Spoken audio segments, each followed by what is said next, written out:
السلام علیکم ورحمۃ اللہ وبرکاتہ۔ بسم اللہ الرحمن الرحیم۔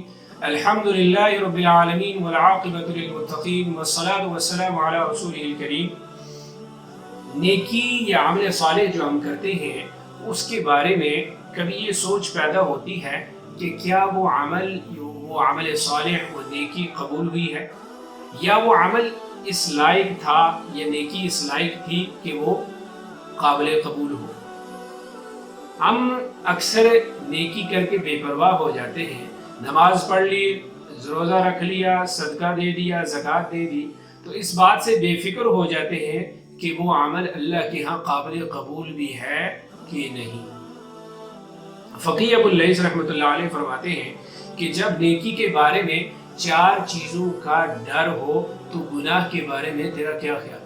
یعنی نیکی کے معاملے میں جب 4 باتوں کا دھیان نہ رکھا جائے تو گناہ تو دور کی بات ہے۔ تو ان 4 میں سے سب سے پہلا یہ ہے کہ نیکی کے قبول ہونے کا ڈر، کیونکہ اللہ تعالیٰ فرماتے ہیں کہ انما یتقبل اللہ من المتقین، کہ نیکی جو ہے نا صرف اور صرف پرہیزگاروں سے ہی قبول کی جاتی۔ ہم ادھر سے دوائی بھی لیں اور پرہیز بھی نہ کریں تو کیا وہ مرض ٹھیک ہوگا؟ اور گناہ بھی کرے اور عمل بھی کرے تو کیا وہ عمل صالح وہ اللہ کے ہاں قابل قبول ہو؟ اور اس بات کی فکر ہونی چاہیے کہ نیکی کے ساتھ گناہوں سے پرہیزگاری بھی ہو۔ اور دوسرا یہ ڈر ہونا چاہیے کہ کہیں یہ عمل ریاکاری کی وجہ سے، دکھلاوی کی وجہ سے ضائع تو نہیں ہوا۔ آتا ہے کہ وَمَا أُمِرُوا إِلَّا لِيَعْبُدُوا اللَّهَ مُخْلِصِينَ لَهُ الدِّينَ، اور ان کو صرف یہ حکم ملا ہے کہ وہ اللہ کی عبادت کرے اخلاص کے ساتھ۔ ہر عمل کو کرنے سے پہلے اور درمیان میں اور آخر میں یہ سوچے کہ یہ عمل ہمارا کس کے لیے ہے، کیا وہ عمل اللہ کے لیے ہے یا غیر اللہ کے لیے۔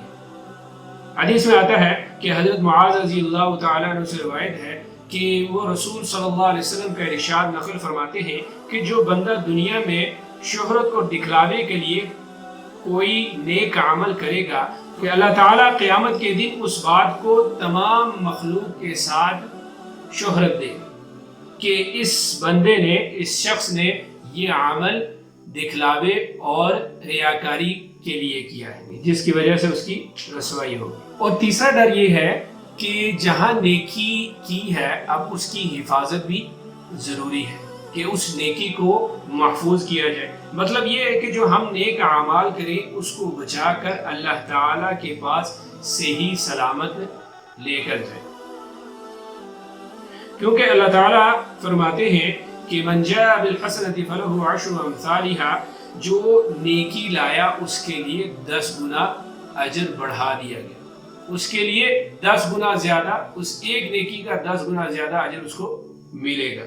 اب اس میں پہلی بات یہ ہے کہ ایک نیکی کا اجر 10 گنا زیادہ بڑھا دیا گیا، اور دوسرا یہ کہ جہاں نیکی کرنا شرط ہے وہاں پر اس نیکی کی حفاظت کرنا بھی شرط اور ضروری ہے۔ اور چوتھا ڈر یہ ہے کہ نیک اعمال کرنے کے لیے توفیق بھی ملنی ہے کہ نہیں، یعنی وہ نیک عمل جو ہم نے کرنا ہے کیا اس کی اللہ تعالیٰ کی طرف سے توفیق ملے گی بھی کہ نہیں، کیونکہ اللہ تعالیٰ فرماتے ہیں وَمَا تَوْفِيقِي إِلَّا بِاللَّهِ عَلَيْهِ تَوَكَّلْتُ وَإِلَيْهِ أُنِيبُ، میری توفیق صرف اور صرف اللہ تعالیٰ کی عنایت سے ہے۔ جو مجھے نیک عمل کرنے کی توفیق ملی ہے وہ صرف اور صرف اللہ کی تعالیٰ کی طرف سے، اور اسی پر میرا بھروسہ ہے اور اسی کی طرف میں نے ایک نہ ایک دن رجوع کرنا ہے۔ تو اس سب بات کا خلاصہ یہ ہے کہ جب ہم گناہ سے پرہیز کریں گے اور عمل کے وقت اپنی نیت کو صحیح کریں گے اور اپنے اعمال کی حفاظت کریں گے۔ اب شیطان کی سب سے پہلی اور بڑی کوشش یہ ہوتی ہے کہ بندہ نیک عمل نہ کرے۔ اب جب بندے نے ہمت کر کے نیک عمل کر بھی دیا تو پھر اس کی دوسری کوشش یہ ہوتی ہے کہ اس عمل کو وہ ضائع اور برباد کر دے۔ تو ہم نے اپنے عمل کو کیا کرنا ہے؟